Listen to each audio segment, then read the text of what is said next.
Can we please take your seat, please?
Good morning. We found a cell phone out in the lobby. Is this anybody's cell phone? You guys want to check? Well, you got your cell phone out. Could you silence it? This is my cell phone, so.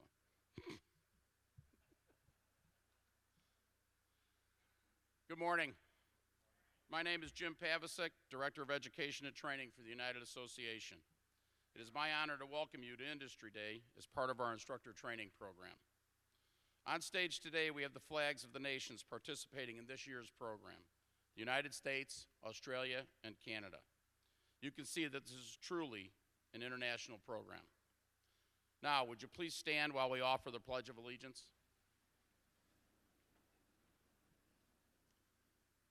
I pledge allegiance to the flag of the United States of America and to the republic for which it stands, one nation, under God, indivisible, with liberty and justice for all. Thank you. Local 190 business manager Kevin Grabe and his team do a lot for us here in Ann Arbor each and every year. Kevin is going to share a few words with us this morning. Please welcome Kevin Grabe.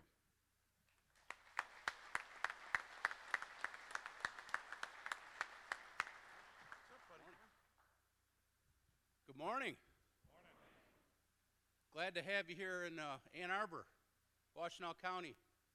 The economy's really boosted this week. I do have a call into St. Louis. They're flying a shipment here. But hey, I just wanted to welcome y'all to Ann Arbor. This is a real big thing for our local also. We enjoy your company here. I'm about out of get out of jail free cards, but if anybody needs anything, there's plenty of people here that have my phone number. Give me a holler, whether it be hotel issues, getting to an airport, anything I can do to help you, be more than happy to do so. And again, thanks. Thanks for visiting Ann Arbor and spending lots of money.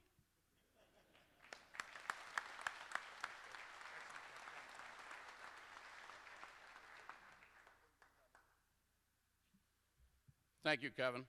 You know, Kevin spoke about the money that's brought into the community here, and there was an economic impact that was just completed, that in the 30 years that we've been coming, the UA has been coming to Washtenaw County, that we have put $167 million into this community. So it's really something that, and they really like, they love it when we come. So, and Kevin speaks that. So as I said, this is our 66th instructor training program, and it's our 30th year here at Washtenaw Community College. We are pleased that you could join us here today. You're here today to see firsthand what we are doing to keep the United Association ahead of the curve when it comes to training, technology, and preparing for an exciting future in the piping industry. Industry Day takes a lot of work and planning, and I want to thank UA General Secretary Treasurer Pat Kellett and UA Officer Professional Jamie Diesel for their assistance in organizing this event today.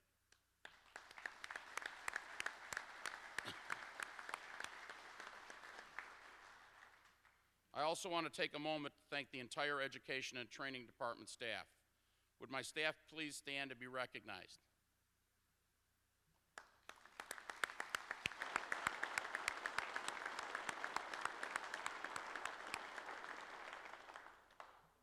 Thank you.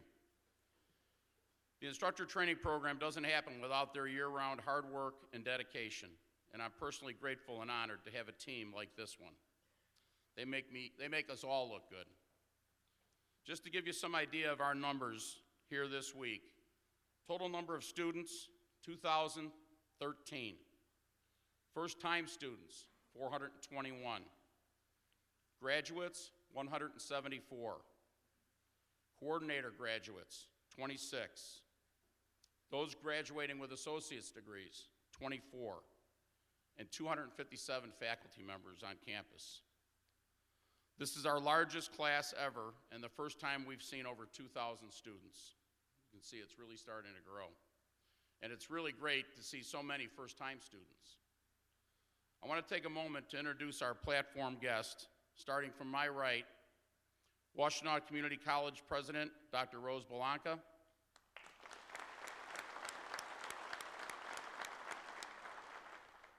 UA Director of Plumbing Service, Tom Bigley.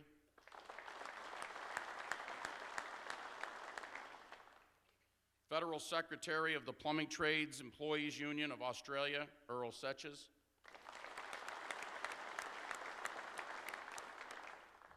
UA General President Mark McManus.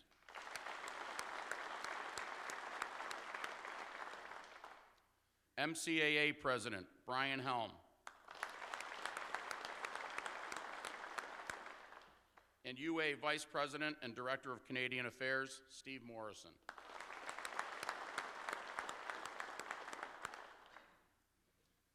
Over the past several years, the Education and Training Department has achieved some major milestones, but it wouldn't have happened without the full support of someone who understands just how critical training is to our industry and our future.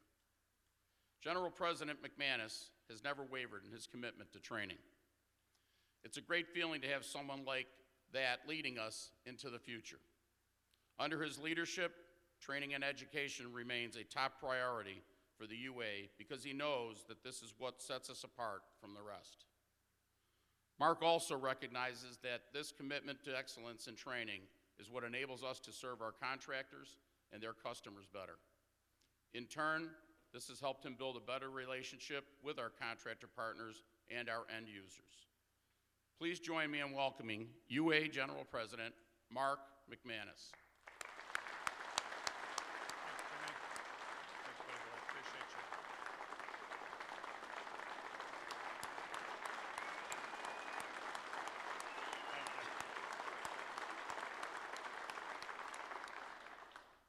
Thank you very much.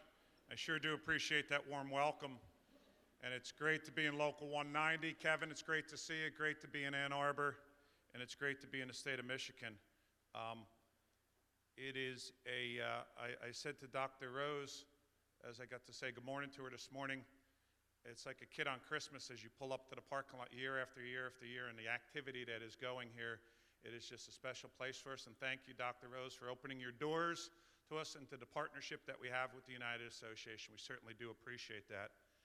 And to Jim Pavisak, you know, he took over just this year, capable, competent, experienced, loyal, and he was the right guy for the job as Brother Hassinger moved on up. In fact, when Chris left, he said, "You'll never hit 2,000 for next year." You know? Maybe what some things Chris did was a little bit smoke and mirrors, because Pavasak's got it up and running here at this point.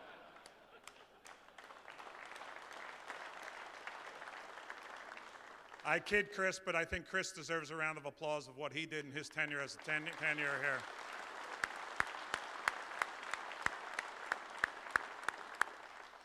And it's certainly great to have Steve Morrison up here as well as our Canadian director, and Larry Slaney as the director of training in the great country of Canada as well, and his staff as well. So it's great for the Canadians to be here, and great for we educate the same way across the border in 2 different countries, and that's just so fantastic for all of us. So thanks for being here as well, Stevie.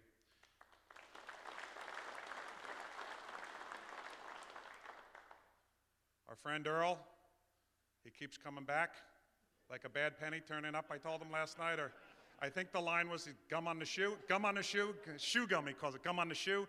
But I kid her all, and we've had a couple good days in a relationship that's been started for 10 years or so now with Mr. Height and Earl before that, and the sharing of education. That's really the basis of the affiliation agreement, to share good ideas back and forth. And they have two apprentices in the competition, a plumber and a sprinkler fitter, and he has his largest contractor with him as well. And I spent some time with Scott recently as well. Scott Dewitt is here as well, and he has 650 men employed for him. So Scott, where are you at? Raise your hand, buddy. 650 of the boys employed. Thank you very much. I think I butchered your name. It's Dowsett. Dowsett? Dowsett. There we go. We can call him. I called him worse the last 2 days is what I did. And we have Glenn here, Glenn Menzie as well too, and he does everything in the world, training for Australia, and it's a real brotherhood from far across the pond, but it is a wonderful relationship that we have as well. And speaking of wonderful relationships, the relationship I think now may be better than ever in the history of the UA. You never want to say everything's always better in the history, but as good as it's been, I think, with the MCA and our contractor, legitimate partners on so many things, from political activities to training to organizing to growth of the industry, to speak to the end users together. And Brian Helm represents the MCA here. Brian, thank you for coming out here today as well, too.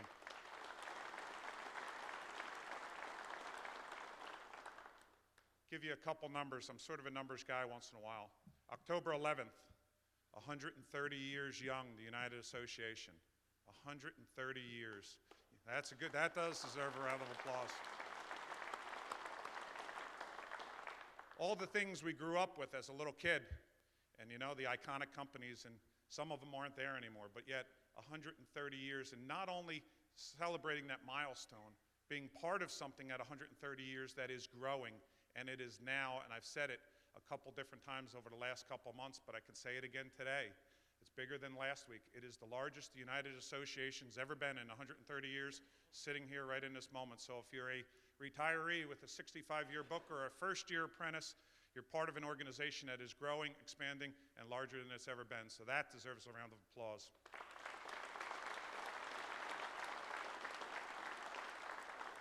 Our peak was January of 1983, I believe, and today we sit at 356,570 members. We're putting on about 1,500 members every 5 to 6 weeks. If you look at it this way, brothers and sisters, our locals have about the average local has about 1,500 active guys. We're creating and chartering a new local every 5 weeks with no retiree, no legacy cost to it. Our pension funds, active to retiree, are growing in the right direction. Our membership numbers, active membership age, is dropping where we need to be. The state of the industry, the mechanical industry, and the state of the industry, that's why we're here, is excellent, and the state of the United Association is excellent. And I'm proud to be standing here at this point in time to tell you that we're not done yet. We're going to continue to expand. And the part where we're going to expand is the diversity of the United Association. That's what we're here for as well. The different things that we do, from pipeline work to service work, sprinkler work, plumbing, steam fitting, pipe fitting, all the different tentacles the UA touches. You'll see it in the classrooms as you tour around today. The heavy industrial work, the institutional work, the commercial work, all those things give us more opportunities to grow the United Association, grow for the future generation, grow for the member who's not even in yet, grow for that kid who's in kindergarten that has an opportunity that maybe we were so blessed to have that opportunity. And we can give that next generation the opportunity and make our pensions stronger and make our health care affordable or a little more reasonable at this point in time. It's fantastic of what's going on in the United Association. It doesn't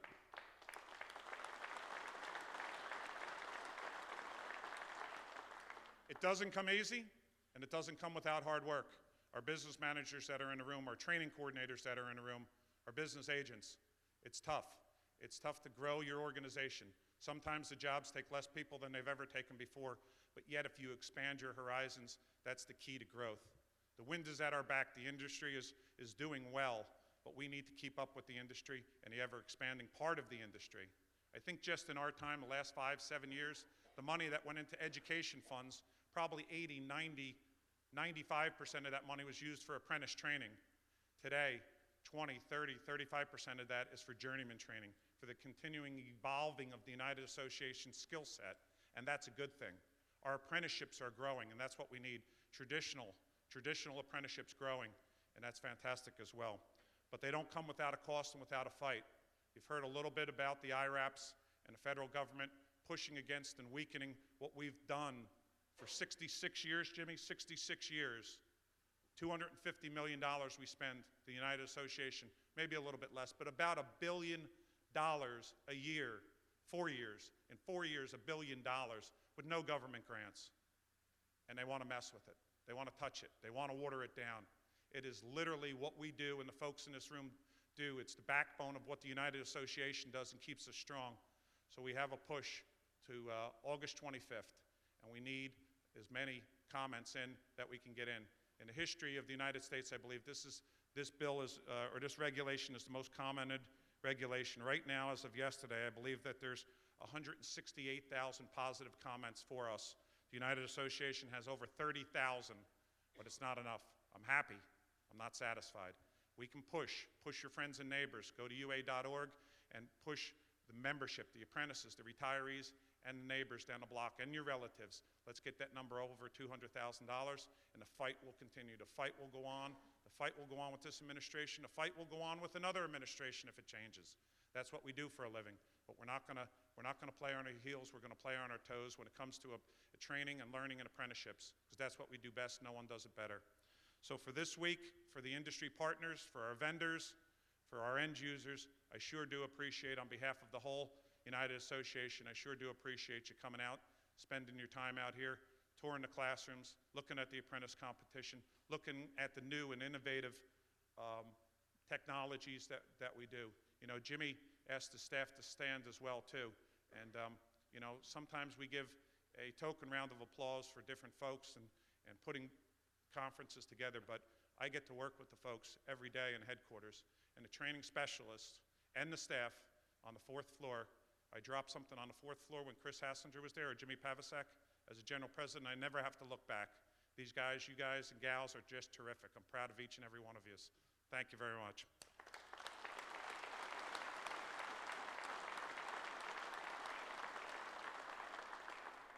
It's now certainly my pleasure to introduce the president of the MCAA. I spoke about him before, Brian Helm. He was elected president of the MCAA in March of last year, and he's serving with great distinction. Brian is the president of Mechanical Inc., one of the largest plumbing and HVAC contractors in the Midwest, primarily serving in Chicago, Milwaukee, and Omaha. He's a past president of the MCA of Rockford, Illinois, and has also served on Local 23's Joint Apprenticeship Training Committee, and as a trustee on various pension and health and welfare funds, and we certainly appreciate that. He's currently serving as president of the Chicago MCA and is a member of 597's JATC. He understands the importance of training and education in our industry. Brothers and sisters, we're very pleased that he could be with us today. Please give a nice warm welcome to Brian. Brian?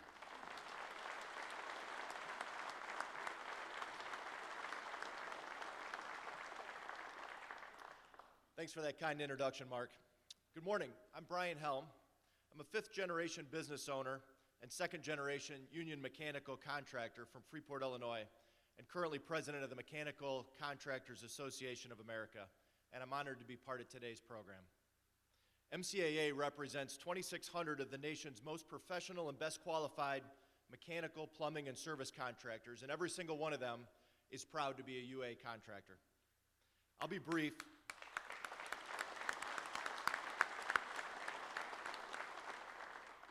I'll be brief today because I know we have a full program, but there are some things that are important to get to. First and foremost, I'd like to congratulate General President McManus and his leadership team. My fellow MCA members and I are continually impressed by the number of initiatives that the McManus team has underway every day to prepare the UA for the future.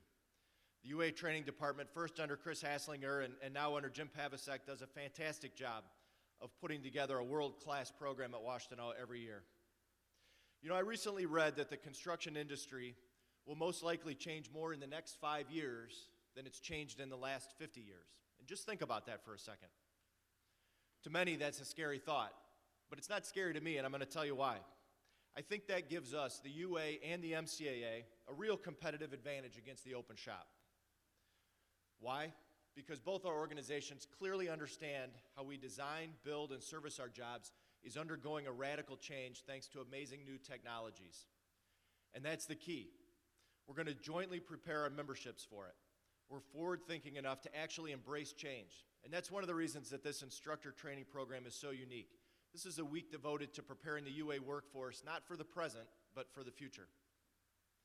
You know, as a second-generation union mechanical contractor, I fully understand that our joint venture, our joint future and venture together depends more than just training apprentices to become good journey workers. These UA members need educational and training opportunities throughout their careers, so they're always up to date on the latest technologies and construction methods. And that's also where the UA excels. It's just one more reason why the UA is universally recognized as the construction industry's thought leader when it comes to training and education. Each year, the MCAA president is privileged to come to Ann Arbor and speak at this event. I'd like to mirror what my predecessors have said, which is that this morning is really about one thing, and that's excellence. Excellence, because excellence is what built the UA. And excellence is certainly what the UA training program and initiatives and craft worker certification programs are all about. Whether it's the highly professional manner in which the International Training Fund is furthering the capabilities of local JATCs around the country, or the highly innovative approaches to training and education being developed by the UA Training Department, excellence continues to be the order of the day in every way at the UA. It's been said that today's stretch of the imagination is tomorrow's reality. And if the UA isn't stretching its imagination to prepare its membership for tomorrow's realities, I don't know who is. And MCAA is proud to be the UA's partner on this journey.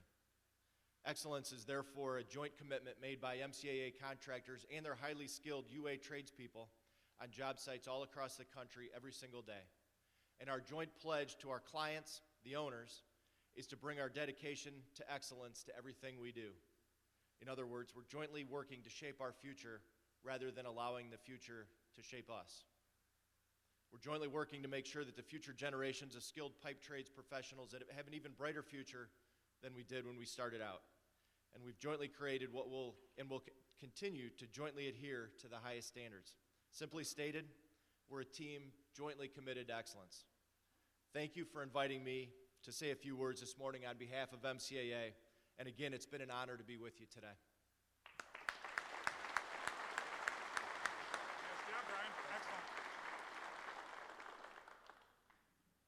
Thank you, Brian.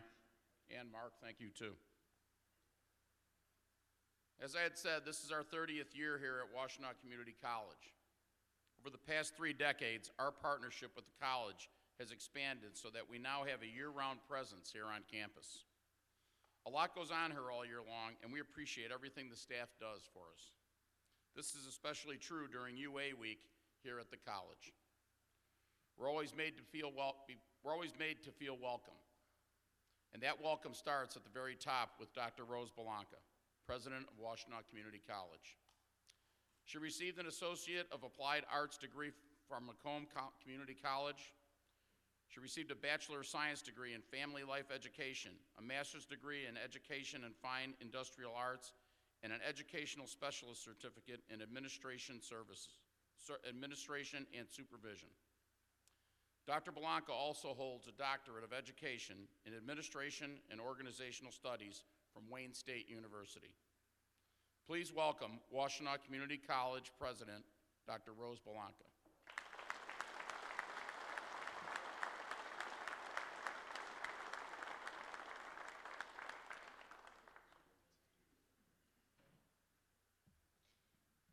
Good morning. I too get all excited when I pull up in the parking lot and I see all of your cars here and trailers, and I realize that you're back. And it's so very good to see you. And on behalf of the Board of Trustees, faculty, staff, and our students, because our students learn a lot from the examples that you leave, I welcome you to this college. And I would also like to tell you that it's my honor to welcome you. And it's my honor because I'm the daughter of one of those UA members from one of those iconic companies. And I can tell you that that's where I learned my work ethic, and that's also where I learned to be a good employer, because I saw how the UA reached out to my family and the brotherhood that they had with my father and with us. So, welcome from me too, personally. I'd also like to thank UA General President McManus and Jim Pavasek, your new Director of Education and Training, for continuing to choose Washtenaw as your basis for this outstanding UA training program. Jim, congratulations on your new position, and it's really a pleasure working with you. Thank you. And I'd also like to congratulate Chris. Chris, on his new position as Administrative Assistant to General President McManus. Thank you for all the work that you have done here with the Instructor Training Program. Its first-rate caliber is because of your hard work, your dedication, and forward thinking. And I'm confident that you're an asset to President McManus. I understand that this year's attendance is the highest ever for the program, and I congratulate you on this. You indeed are fulfilling your mission to provide a world-class instructor training program, and our college is honored to be your partner. This year, the UA Education and Training Department has reached some important milestones. It marks the 66th year of the instructor training program and the 30th year the UA has held its program in Washtenaw at Washtenaw Community College. And I have great news. We are building another building. So there will be more space. Thank you. Actually, we try to be forward-thinking too. That building is focused on advanced transportation and smart cities. So, but of course, you will be part of that building. It's more than a century. You have invested in your members with a commitment of lifelong learning. And I mentioned that about my dad, and I think I said this to you before. He has certificates that he received for innovative ideas that he came up with at his company from his union. And I remember he would come home and say, hey, I got $100, or this is a long time ago. That was a lot of money, okay? I got $100, and he would split it with all of us because of his usually it was a safety award, or if he came up with some great idea. Our advisory boards of business and industry partners repeatedly tell us that continuing need for workers in the skilled trades, the plumbers, the sprinkler fitters, the welders, piping, fabrication, and HVAC professionals and others, just to name a few, are so important. And that's why this program is so important. Everywhere we look, you see the work of your union's membership. We must be able to keep the pipeline of skilled workers not just constant, but expanding. And there is a lot at stake here. The country's most important resource is an educated, skilled workforce. It bears repeating. In order for our economy to remain strong and be competitive in the global marketplace, we must have a well-trained workforce. On that point, let me commend your apprenticeship program, as was mentioned earlier. This is a program where you can earn, as you know, I'm preaching to the choir, where you can earn while you learn. And not only that, you are learning in the best environment possible. And it is in cooperation with a college, a community college, or a school, but you're learning from trade skills people. And what better way is there to learn than that? And these people leave with jobs, with no debt, and with a skill set that is beyond compare. We've also mentioned about how your attendance here brings millions of dollars into our area, and we thank you for that.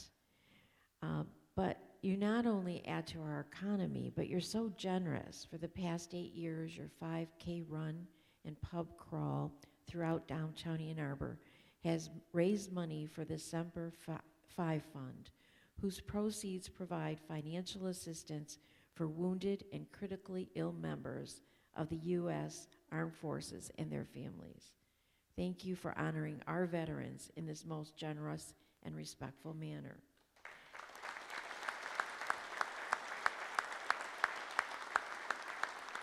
So let me close by saying that I'm glad you're here. I look forward to Industry Day. I'll be walking around and learning a lot more than I knew this morning. And I thank you so much for bringing your expertise, your partnership, your time, your families to Washtenaw Community College. I always walk away with a renewed spirit during your time with us. I hope you always will think of our home as yours. Thank you.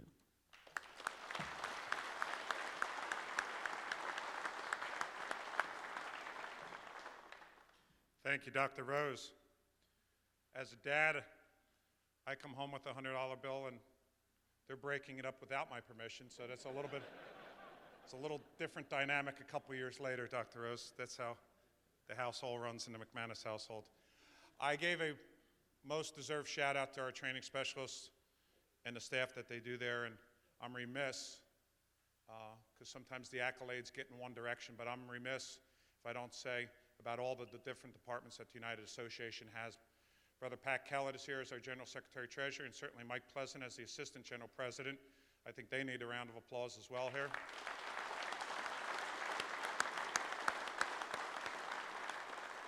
Our excellent directors, our executive board, general executive board, our reps with territory, our special reps. I think everyone's trying to work in a positive, adult manner and trying to do as many things for the membership that has given us these jobs. And certainly our next guest here takes care of the great country of Canada for us, for the United Association. He was elected unanimously as Vice President and Director of Canadian Affairs at the 39th General Convention, 2016.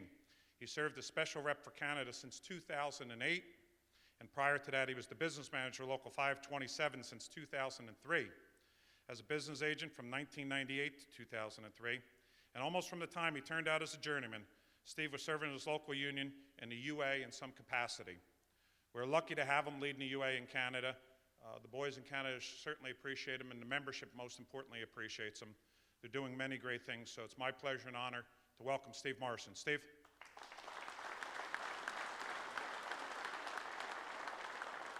Thank you. Well, thanks for the kind words, Mark. It's always a pleasure. And it's always a pleasure to be here in sunny Michigan. As you know, this is probably the only place other than when I drive to the airport in Toronto that I actually get to drive somewhere. It's only about 3.5 hours, so quite a pleasure to sit in the vehicle and relax and just enjoy the scenery. And once you get here, the people are wonderful. It's been an interesting year in Canada. Since as you know, the oil prices tanked a few years back. We lost somewhere in the neighborhood of 10 to 20,000 jobs in the oil sands. And we've been working at getting those people back. I know Mark's very excited about the fact that the membership of the UA has kept climbing. I'm very happy about the fact that our membership has not declined in great numbers. It's been a very, very tough time for us. But our members have stayed with us, and our reps and our managers are working real hard to find alternative work. British Columbia has been a bright spot. And just so you know, what I'm going to do is kind of give you a little overview of Canada. It also gives Mark a chance to actually realize what I've been doing, which he appreciates. Oh, yeah. Oh, you read the papers, do you? Oh, okay. So British Columbia is becoming a bright spot. It's been, you know, a kind of a quiet area for us on the West Coast. But the government has approved a large LNG project called LNG Canada. It'll be a JGC Fluor consortium. About $40 billion investment in a place called Kitimat. Now, Kitimat's quite remote. They're building it's a $40 billion job. They're building a camp for 7,500 workers. So it will be a camp job where the people working there will be given accommodation and meals and will work on various shifts. The consortium with Fluor has guaranteed to the government that they're going to at least, as a minimum, double the participation of women and Indigenous peoples on the projects. So of course that will be good for us because we have people working on those avenues now. It's a great initiative for us. Along with that, they need to build a 420-mile coastal gas pipeline for natural gas to feed this plant. That'll use about 2.1 billion cubic feet per day, and like I say, about another 6.2 billion investment there. In addition, we've just got the announcement about a month ago, after a lot of wrangling, that the Trans Mountain Pipeline twinning will go ahead. We expect shovels in the ground actually in the next possibly few weeks. It's a 710-mile project, $7.5 billion. Will deliver 300,000 barrels of Alberta crude to the BC coastline. So this is all good for us. It's been a long time coming, but it could be the start of some of that turning around. Alberta itself and Saskatchewan, like I say, they were all mega projects. They were potash, they were oil, they were natural gas. So they've had to really adjust what they're looking at. They're starting to go after it in a really constructive way, to go after commercial and institutional work. And, but as you know, when you're an industrial local, that's a tough swing over, but they're doing a good job of it. One saving grace is we still put about 8,000 people to work in the oil sand area on maintenance and turnaround work. And actually this year we have a massive turnaround schedule, so it should put everybody to work out there. Ontario, of course, where I'm from, right across the way here, 40 minutes away, is chugging along like it always does. Ontario is kind of the engine of Canada's economy. They're working good on infrastructure, condos, high-rises, nuclear refurbs. I think well, our rep's out even though he's not here. Terry used to be our rep, and I was rep before that, but we have about 40% of the members of the UA come from Ontario, so it's a real good area for us. East Coast has been really flat, and Newfoundland was humming along when we were building the oil rigs out there.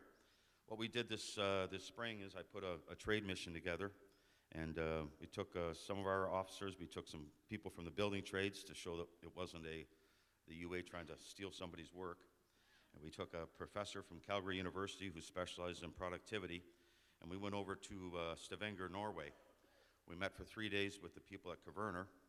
We went up to their yard at Stord, where they build, maintain, and demolish oil rigs. Most of them are gravity-based, which are very different than what mostly here in the U.S. they don't do gravity-based. But the entire base is concrete. They go out and they measure, they build it, and then they come in and they just sink that concrete base right onto the ocean floor.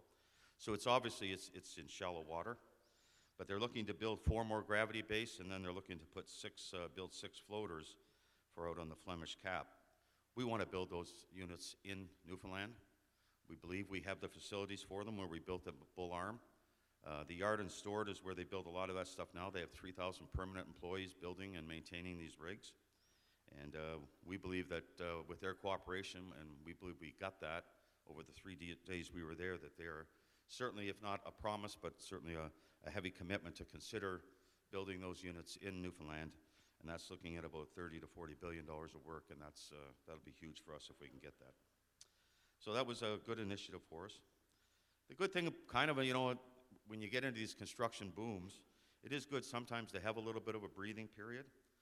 It gives you a chance to reflect, kind of develop some programs that you don't have time for when all you're trying to do is race every day to fill positions. We've been doing that for the last year.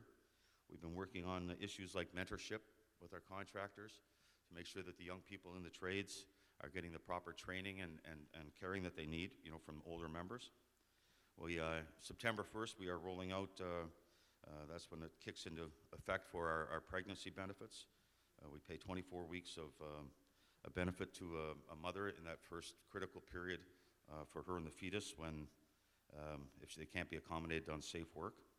After that, we're doing up to 61 weeks of parental maternal benefit top-up, where we'll pay our members and that who want to stay home and help raise children, or if it's a woman, if she is staying home, that we'll pay them extra monies every week to over and above their unemployment to make it more financially able for them to do that. We're also rolling out a national members assistance program that'll have a 24-hour call-in. It's for members and their families, so they can get help on financial, on depression issues, on counseling, if they have substance abuse issues. All these things will be paid for out of a national plan. We are full steam ahead on youth. Our Evolve committee that we've created have started in just about every local union. They have their committees up and running. The deal out there is that the locals will give them, under good and welfare, a chance every month to report on what they consider youth issues or what they consider ideas that they want to bring forward to the local unions. Next month in PEI, we have our Canadian conference. They'll be given a couple of days there to go off on their own and come back and talk to us about issues. We see this as a very, very important initiative. We want them making the decisions that are going to affect them, or at least having input. It's their future. We say diversity and Indigenous affairs are our top priority. I know Jill's been working with Laura and some other people around, and a big part of what we do, even if we do attract people, we have to retain them. And retention is a big, big issue, and it's something we have to really consider in all aspects of what we do. Other than that, the term's halfway through. It's been enjoyable. I can tell you that it is sincerely a real pleasure to work for Mark McManus. We joke, but he does let me do what I feel I need to do within reason. You know. But, anyway, thank you, Mark.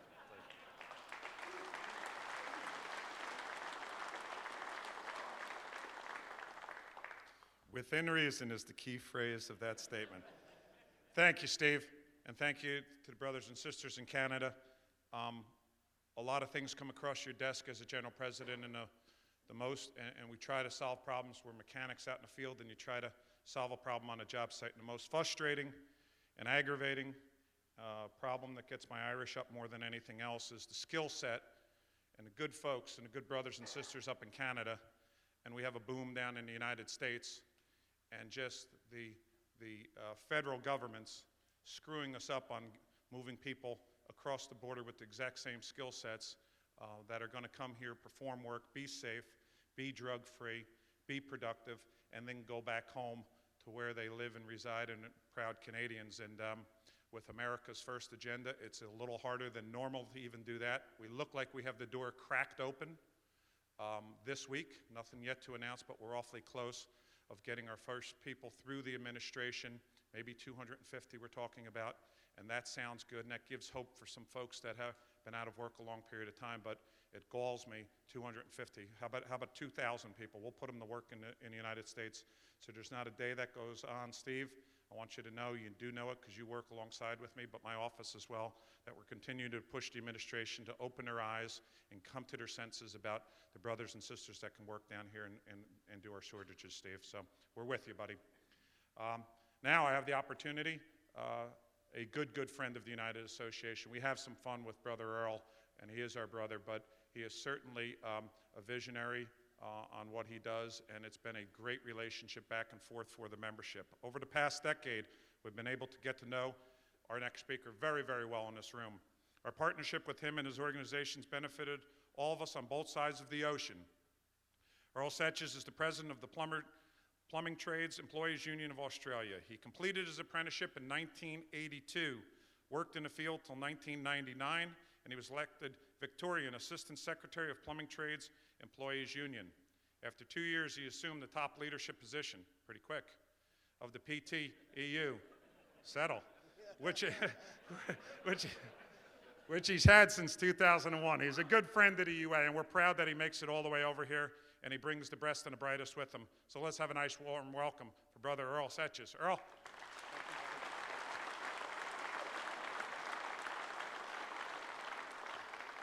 Thank you. Thank you very much, Mark. Thanks for the kind words. Yeah, I was 32 when I took over Australia. That's right. Yeah. So, look, I think, I wrote a bit of a speech and thing to say, but I think what I need to say today to the UA as a whole is congratulations on how you strive for excellence and how good you guys are. I mean, I dropped off at General President Bill Hight's house for a couple of days to see my old mate, and me and Scott went down and seen him. And when an ex-General President talks nothing but about how well and how excelled that the union is going, and talks nothing but pride about that the union is in so safe hands and is actually growing. And I think, your leadership, Mark, has to be acknowledged with the whole e-board about how that transition has gone and how the excellence is getting better and better. And it's easy for us to see sometimes from looking out, looking in, because we're blown away. We come here and just see the UA getting better and better, and the training programs, the organising programs. And so under the new administration, it's very rare that you get an ex-leader who actually talks about how well and better that the union is going. So I think there needs a round of applause for the whole administration about, that sort of thing.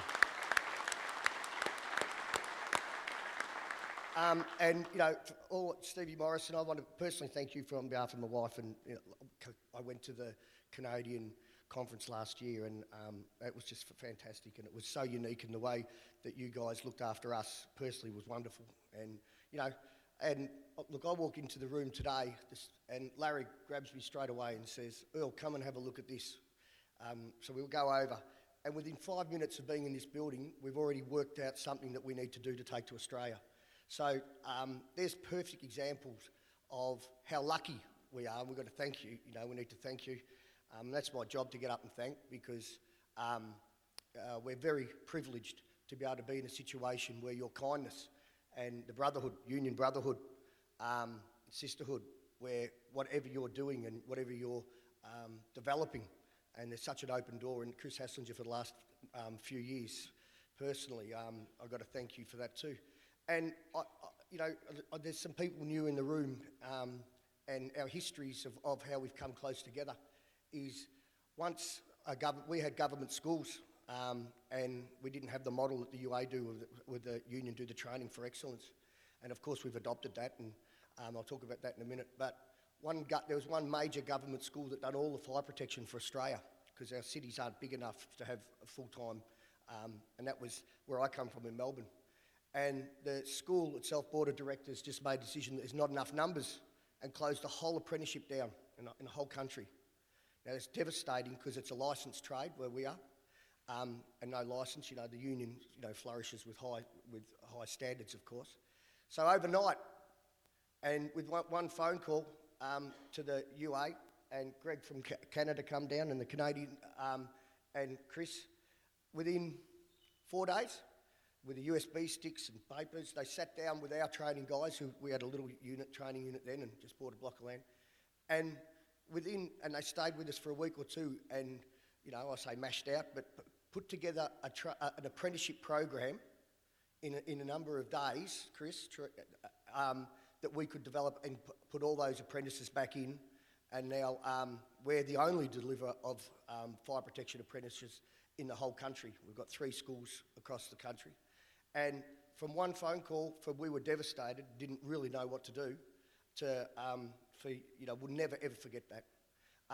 And I was so happy when Mark rang me 12 months ago and said, "Hey, let's redo the affiliation agreement," because you're sometimes reserved with the new administration about how they will see Australia and our partnership.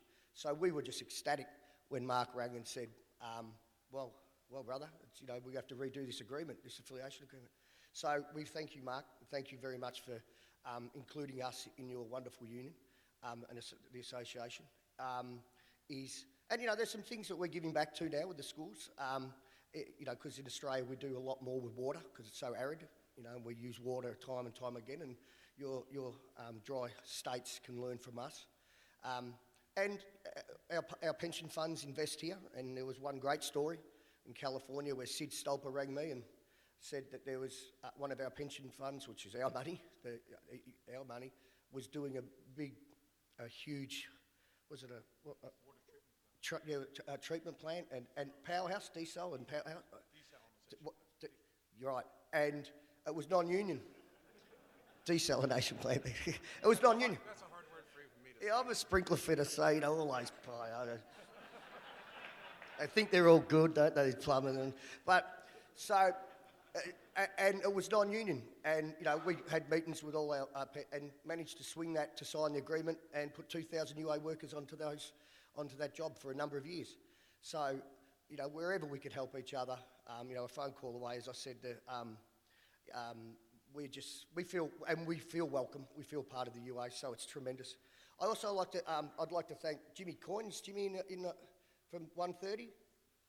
He's here somewhere, because their training centre up there, we've just built a new training centre, and we've took some of the ideas of the 130 guys and what they designed, and I'm proud to say that, Mark's accepted to come down to cut the ribbon and open our new training centre out in Melbourne, and it's big. It's $35 million build alone without the land, so we expect to do 700 apprentices out of there, so we're really growing and using the ideas and following you guys. So I've got to say thank you very much for that. Also need to say thank you for giving us Donald Trump. Wow. We wake up every morning and can't wait to see what he's saying, I tell you, So, sorry, Toby, I wasn't meant to say anything about Donald Trump. Sorry, brother. But yeah, again, thanks very much for having us.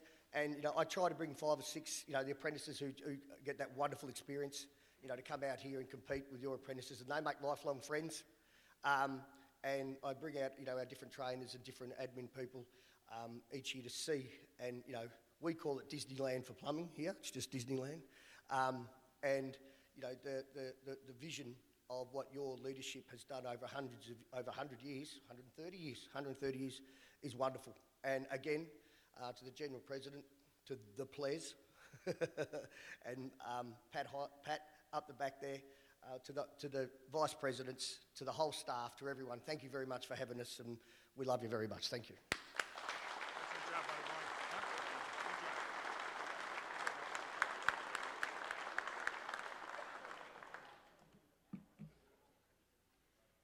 Thank you, Earl.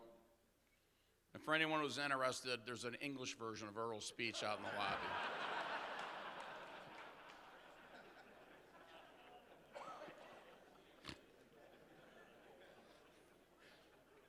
We now have a special presentation, and I'm going to ask Tom Bigley, UA Director of Plumbing Services and World Plumbing Council Deputy Chair, to come to the podium for this presentation. Tom?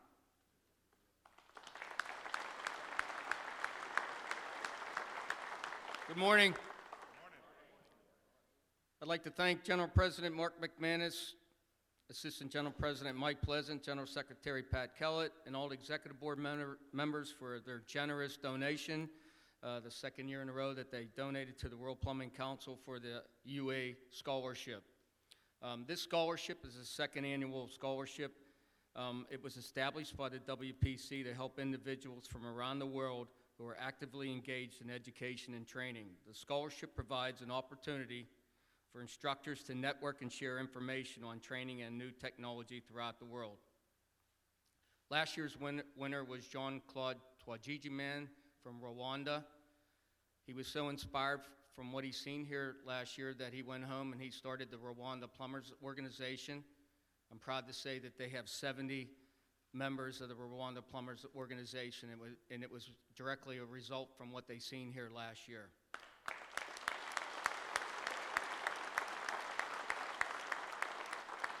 This year's winner is Sudip Das from Calcutta, India. Sudip is employed by Sanitary Syndicate, a 60-year-old company that employs hundreds of plumbers, pipe fitters, and sprinkler fitters. Sudip has been entrusted with planning and project coordination in residential, commercial, industrial, and site utilities. On the drive over here this morning, Sudip told me that his company was just awarded a large commercial high-rise building that's going to be developed by our President Donald Trump. So I told him, I don't know if that's a good thing or a bad thing. Sudip is a plumbing instructor for his company and at various engineering colleges and institutions.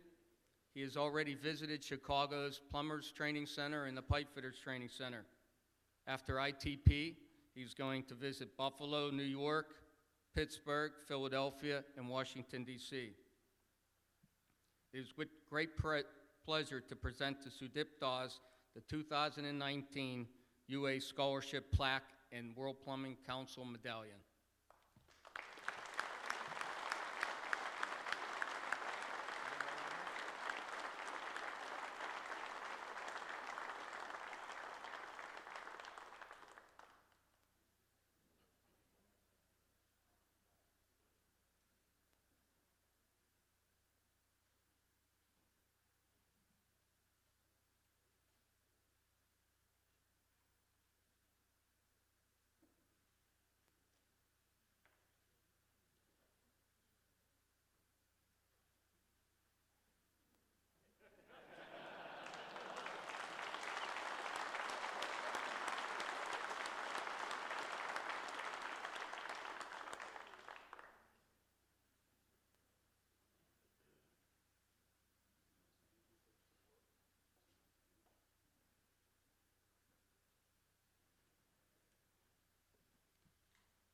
Well, congratulations, Sudip.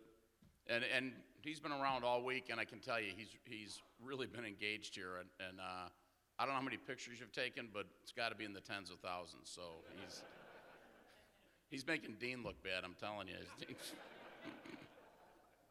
Plumbing doesn't work out in India. We may be looking for a photographer, so.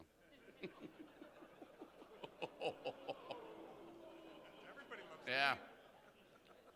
It's the last good shot he takes of me. Yeah. It's now time to send you out to experience the instructor training program in operation. We hope that all of you here will take some time today to tour the classrooms, workshops, and labs so you can see our instructor training program in action. You know, one of the things that Dr. Bellanca said is that they're building a new building here, and I can tell you that can't come soon enough because we actually are occupying every single classroom on campus this week. So we're really kind of busting at the seams, so that's great. It's great news, Doctor. Even if you've been here before, I encourage you to visit the classes because we have added a large number of new classes this year. You were given a WCC campus map and course locations map pamphlet at registration that will enable you to find these classes of interest to you. And if you threw that in your bag, which I'm sure most of you threw it in your bag and threw the bag in the car, those pamphlets are still available out by the registration desk. So just pick it up as a map, and it has a number of very interesting class locations in there. Included in your materials is a special pair of UA safety glasses, which is also probably sitting in the trunk of your car right now. You are required to wear safety glasses in some of the workshops and labs, so we have provided you with these for this purpose. We want everybody to be safe when you're out there. So at this time, I would like to introduce the staff members that will be available from the Education and Training Department to take you around the campus if you need assistance. Larry Slaney, UA Special Rep and Director of Canadian Affairs, or Director of Training Canada. Sorry, Steve. Yeah. Yeah. Mark was supposed to tell you about that after this.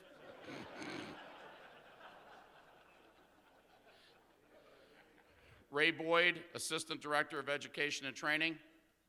Raise your hand, Ray, so they know who you are. UA Training Specialists. Rich Binkowski, and Rich is our HVAC expert. Laura Seha. Laura is our outreach and recruitment. Bruce Dantley. Bruce is in charge of local union audits, pipe fitting, and welding. Mike Galfano, pipe fitting, rigging, and curriculum development. Randy Gandy, our welding expert. Mike Hazard, in charge of veterans and piping. And Ken Schneider, sprinkler fitter and job site technology. They will all be available in the lobby following this program, and I know each of them will be happy to answer any questions and assist you in any way that they can. Thank you again for being here today. We hope you enjoy the tour and wish you safe travels home.